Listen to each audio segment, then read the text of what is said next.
Mes chers amis, bonjour, François, expert de yoga, de méditation et autres techniques de bien-être.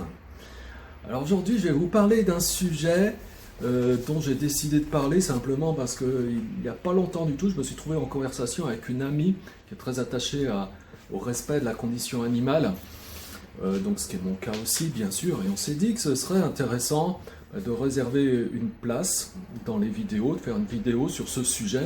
On a même parlé ensemble de l'amour envers les animaux, et je pense qu'avant d'en arriver là, déjà de manière extrêmement basique, il faudrait commencer par développer déjà du respect envers les animaux. Alors, je ne vais pas me faire que des amis, je vais revenir, je vais développer ce sujet dans 2-3 minutes, mais avant de commencer à développer ce sujet, je voudrais dire que je ne vais pas me faire que des amis, évidemment. Pourquoi? Parce que, eh bien, quand on parle du respect des animaux, on va déjà parler du fait que l'on consomme de la viande animale et que ça, ma foi, c'est pas respecter les animaux. Et ça, bien sûr, ça fait débat. Déjà, première raison, parce que ça dérange nos habitudes. Et puis, bon, c'est dans notre nature aussi. On a bien envie d'évoluer spirituellement, personnellement, mais surtout, on est bien moins enclin à changer nos habitudes, surtout quand c'est des habitudes auxquelles on est profondément attaché. Bon, alors bien sûr, il n'est pas question non plus de se blâmer, parce que ma foi c'est comme ça, c'est devenu habituel. On a, je dirais, oui, on a subi une éducation qui fait que, bon, on a pris des habitudes, on n'y pense pas, c'est devenu automatique, c'est devenu normal. Mais bon, d'un autre côté, si on refuse tout en bloc, et qu'on fait un barrage systématique pour dire « non, ça tient pas debout et tout, etc. L'homme est fait pour manger de la viande, par nature, c'est un carnassier. » Ou alors j'entendais récemment quelqu'un qui me disait, d'ailleurs j'en sais rien du tout, si ce qu'il disait c'était vrai ou pas, il me disait comme ça, il disait « oui, mais dans les Templiers, dans les enseignements des Templiers, on dit que l'animal est fait pour être consommé. » Bon, moi, j'ai trouvé ça complètement absurde, mais enfin bon, bref. Tout ça pour dire qu'on va bien chercher les choses qui nous arrangent là où elles se trouvent, et puis qu'avec ça, on se donne bonne conscience. Et puis ma foi, comme ça, surtout, eh bien, on n'a pas besoin de changer nos habitudes, on n'a pas besoin d'aller à contre-courant, on n'a pas besoin de faire tous ces efforts qui sont nécessaires pour le changement. Donc, alors ça me fait penser aussi, je pense à plein de choses en même temps, au fur et à mesure que je parle, mais ça me fait penser aussi récemment que quelqu'un me disait « oui François, tout ce que tu fais, tes enseignements, les vidéos, c'est super, mais parfois, eh bien, tu es peut-être un peu trop engagé, et peut-être qu'il faudrait plus que tu donnes vraiment ce que les gens ils attendent. » Parce que c'est vrai que souvent, quand on va sur une chaîne de yoga, qu'est-ce qu'on voit? Des postures, des postures, des postures, des postures. Et moi, je suis très attaché à développer des éléments de philosophie, de compréhension de la vie, de respect de la vie, de développer tous ces aspects. Et ça, de prime abord, c'est pas forcément ce qu'on recherche. Mais bon, moi, ma mission, c'est pas, c'est pas de faire du marketing, c'est de partager mon expérience et puis d'amener les gens vers plus de bonheur, d'amener tout le monde vers plus d'unité, de fraternité et de bien-être ensemble, rétablir un équilibre, une harmonie, une paix entre tous les êtres sensibles. Donc ça, c'est ma priorité. La priorité, elle n'est pas matérielle ou financière, évidemment.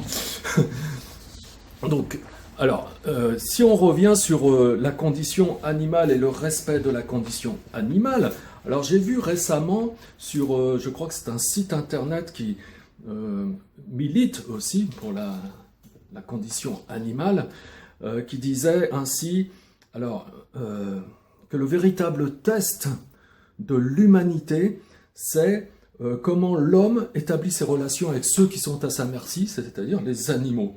Je trouvais ça super bien pour définir ça. Et ça nous ramène, au niveau de la philosophie du yoga, sur les 8 étapes du yoga. Alors, vous savez, traditionnellement, on dit qu'il y a 8 étapes dans le Raja Yoga, Hatha Yoga, enfin le yoga traditionnel, et ces 8 étapes doivent être suivies les unes après les autres. C'est comme une progression, comme des marches qu'il faut monter les unes après les autres. En tout cas, Beaucoup de personnes l'interprètent comme ça. Moi, je l'interprète un petit peu différemment, mais bon, beaucoup de personnes l'interprètent comme ça. Et dans la toute première étape, il y a un premier principe, donc le premier principe de la première étape, c'est la non-violence, hein, ce que en sanskrit, ahimsa, la non-violence. Alors la non-violence, c'est quoi? Eh bien, c'est ne pas faire souffrir, ne pas blesser toute créature vivante, hein, que ce soit dans ses actes du corps, de la parole ou de l'esprit.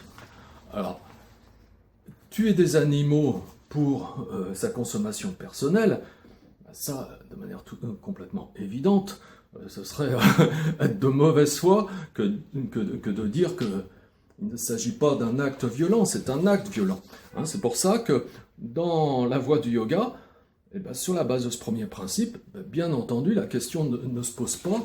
On doit avoir une alimentation végétarienne et on ne doit pas tuer les animaux, de toute façon, quoi qu'il en soit, que ce soit pour sa consommation alimentaire ou que ce soit pour n'importe quelle autre raison. Et puis, il faut savoir aussi que les animaux, ils ont un instinct très fort, et ça, tout le monde le sait, j'apprends rien à qui que ce soit, hein, je ne trahis pas un secret ici, ils ont un instinct qui leur fait vraiment sentir lorsqu'ils sont en danger, lorsqu'ils sont sur le point d'être abattus, sur le point d'être tués. Ils en éprouvent une véritable terreur et ils sécrètent des hormones de peur, de terreur, eh bien, qui, lorsqu'on va consommer cette viande animale, eh bien, on va consommer aussi toutes ces hormones de peur, de terreur. Hein, et c'est en grande partie aussi ce qui est, par le pouvoir naturel du karma, à la source du développement à court terme ou à moyen terme ou même à plus long terme de tout ce qui est psychose, névrose, etc. Donc tous ces troubles psychiques que l'on peut avoir à un moment de sa vie, eh bien ça peut trouver aussi son origine dans cet excès de consommation animale. Voilà. Et puis bon, prenons conscience que quand on mange un animal, est-ce qu'il est faux de dire que l'on ingère un cadavre? Est-ce que c'est faux? Bien sûr que non, on ingère un cadavre. Et quand on ingère un cadavre, ce cadavre, il se retrouve dans notre estomac. Et cette viande, eh bien, elle se putréfie dans notre estomac. Donc on a un cadavre qui est en putréfaction dans notre estomac. Autrement dit, c'est comme si on considère notre corps physique comme un cimetière, quelque part. Est-ce que c'est, ne serait-ce que par rapport à notre corps physique, à notre condition propre, est-ce que c'est nous respecter, de transformer ce corps physique en cimetière? Alors au niveau des... D'ailleurs, pour frapper l'imagination, j'avais vu quelque chose d'intéressant aussi, au niveau communication, des gens aussi qui militent pour la condition animale, et ils avaient fait une manifestation publique dehors, comme ça, et ils avaient construit des barquettes de viande, alors des barquettes géantes de viande, comme on trouverait dans l'étalage d'un supermarché, par exemple. Puis dedans, ils avaient mis un homme nu, recroquevillé, avec de la peinture rouge pour faire comme le sang. Hein. Puis ils avaient mis du cellophane au-dessus, puis avec une étiquette 100% bio, viande humaine, etc. Et quand on voit ça, moi quand j'ai vu ça la première fois, bon, ça frappe l'imagination. Hein. Bon, c'est fait pour d'ailleurs. Mais c'est vrai que là, c'est moins marrant.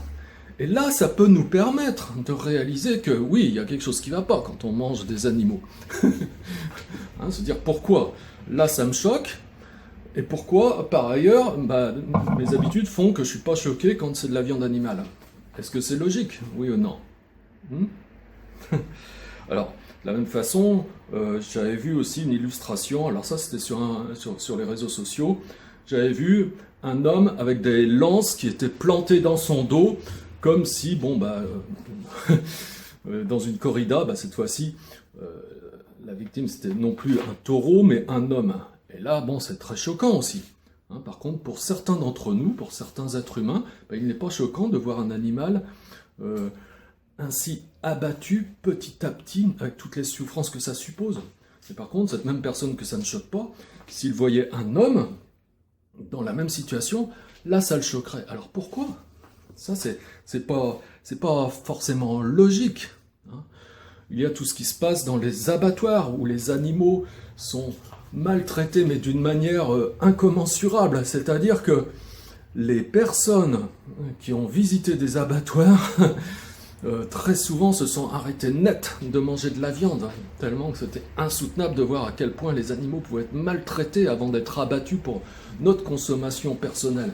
Alors, est-ce qu'il ne serait pas de notre devoir d'arrêter cela, hein? Et il n'y a pas longtemps, pas si longtemps que ça, eh bien, le Parlement a adopté une loi pour reconnaître que les animaux n'étaient pas des meubles, mais qu'ils étaient aussi doués de sensibilité, donc ils pouvaient éprouver aussi la souffrance. Donc c'est fou, parce qu'il a fallu attendre je ne sais combien de temps, donc jusqu'à il n'y a pas longtemps encore, pour pouvoir affirmer cela. C'est-à-dire que jusqu'alors, c'était pas évident d'admettre ça. Hein, on disait, non, un animal, c'est un animal, quoi. Ça n'éprouve pas de souffrance, c'est pas pareil. Voilà. Alors ça montre à quel point, au niveau de nos politiques, excusez-moi, hein, je fais pas de politique, mais ça montre à quel point l'intelligence ne se situe pas forcément là où on le croit. Hein, souvent, on associe l'intelligence au plan intellectuel. Alors bon, c'est très bien que les politiques, intellectuellement, ils sont éminemment brillants, ils ont des capacités bien supérieures à la majorité d'entre nous sur le plan intellectuel. Mais pour autant, ils peuvent se trouver dans une parfaite ignorance. Hein. Et donc là, c'est le signe même. Hein. Il aura fallu je ne sais combien de temps pour comprendre des choses qui sont élémentaires, qu'un animal, c'est un être sensible et il peut éprouver de la souffrance comme n'importe qui. Hein. Donc on peut avoir un intellect supérieurement développé et se trouver dans la plus profonde ignorance. Alors, d'un autre côté aussi, nous sommes beaucoup à avoir des petits animaux domestiques. Alors, soit un chat, soit un chien, et parfois on aime beaucoup ces petits compagnons. Et pour autant, à côté, on continue à manger de la viande. Hein, pourquoi alors on aime tant certains animaux et d'autres on ne les respecte absolument pas?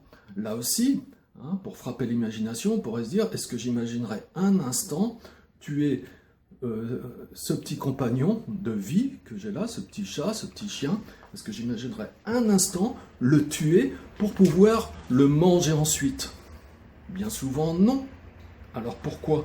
On fait comme une espèce de spécisme entre tel type d'animal et tel autre type d'animal. Et là aussi, je voyais une illustration, toujours sur les réseaux sociaux, où on voyait un petit chien, un petit chat qui relevait la tête et qui s'adressait à... il y avait un cochon, il y avait un mouton, et puis il y avait un bœuf. Et qui disait, nous maintenant, ça y est, on a été reconnus comme étant des êtres sensibles et on doit être respectés. Alors il y avait le mouton, le bœuf et le cochon qui se tournaient vers ce petit chien, ce petit chat qui disait vraiment, vous avez bien de la chance. Hein. Voilà, mais moi, j'ai trouvé que cette illustration était aussi très très bien pour exprimer ce qu'il y a exprimé. Alors, pour finir, je voudrais dire que moi-même, j'ai un chat chez moi, hein, que j'aime beaucoup. Pourquoi ?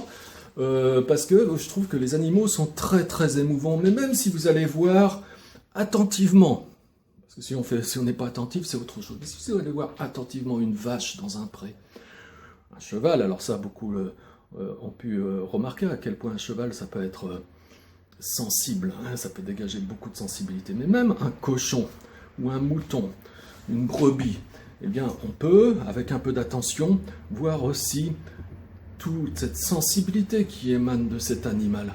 Hein. Et les animaux, ils sont remarquables en ce sens qu'ils sont authentiques, ils sont spontanés, ils ne jouent pas de rôle.